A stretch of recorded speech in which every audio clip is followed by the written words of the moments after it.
des gens, des personnels qui ont un loyer offert par la commune ou par l'ouléa. Donc il y a un état chaque mois qu'on doit faire. Et les mandats des femmes divorcées, c'est-à-dire les femmes, les ouladhom. Donc il y a un mandat et un bordereau d'émission avec état d'engagement.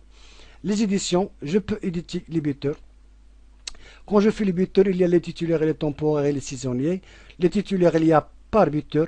Je peux éditer les buteurs soit par buteur, par banque, trié par grade. Si je fais par buteur, je fais par exemple 310, c'est un buteur, et je peux lancer le buteur. Édition des buteurs et les bulletins de paye en continu, bulletin de paye par buteur titulaire temporaire, bulletin de paye titulaire, bulletin de paye temporaire, bulletin de paye mois moins 1.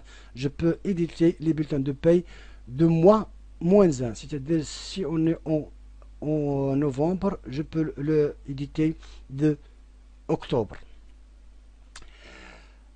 Attestation de salaire, attestation de travail, attestation de salaire pour assurance. Quelquefois l'assurance demande une attestation, donc le logiciel peut éditer les attestations pour assurance.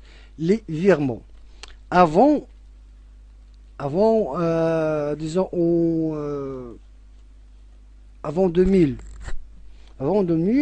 parce que ce logiciel a été fait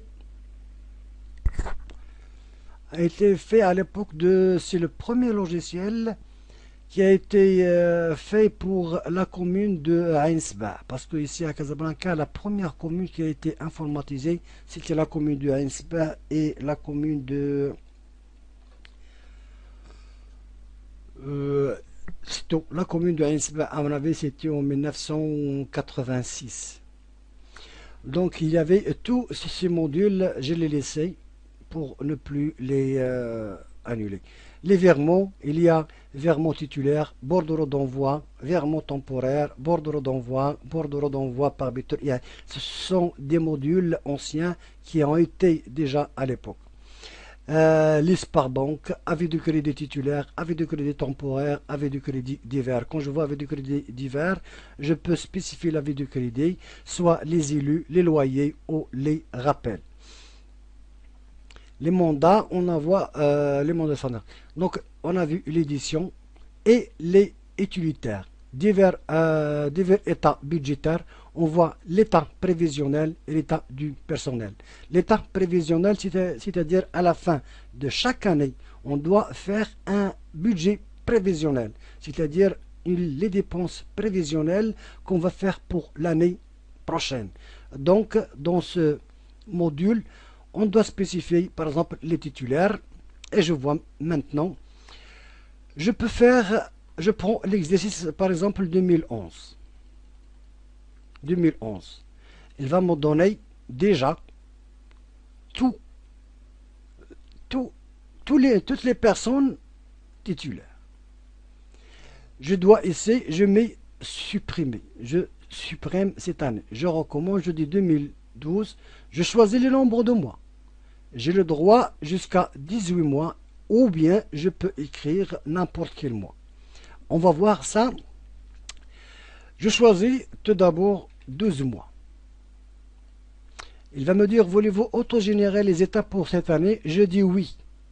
Il va calculer l'état de dépenses pour chaque personne durant 12 mois. Je sauvegarde l'état. Ici, je vois que je peux créer des postes vacants et je peux insérer des postes vacants. Ici, je peux auto-générer à chaque personne, auto-générer des enfants. Si je veux donner à chaque personne un enfant, je dois par exemple générer un enfant, 2 enfants, 3 enfants, 4 enfants, 5 enfants, 6 enfants. Mais si par exemple quelqu'un a 5 enfants et je lui donne 2 enfants, le programme ne l'accepte pas. Parce que le maximum, c'est 6 enfants. Je peux autogénérer des échelons avec un temps de CMR. Je dis par exemple, à chaque personne, je lui donne un échelon de plus. C'est là par exemple le 2e échelon, je lui donne un, c'est-à-dire le 3e échelon, avec un temps de CMR que je vais choisir, que je vais écrire ici. Donc cette autogénération va nous faciliter de faire un tableau de bord pour déterminer l'état de dépenses prévisionnel de l'année. Supposons, je prends un exemple. Je retourne, je prends ce matricule par exemple. C'est administrateur principal. Je vais créer deux postes d'administrateur principal. Supposons que l'année prochaine, il va y avoir deux postes vacantes pour administrateur principal. Donc, je clique sur création de postes vacantes. Voulez-vous ajouter des postes vacants? Je dis oui.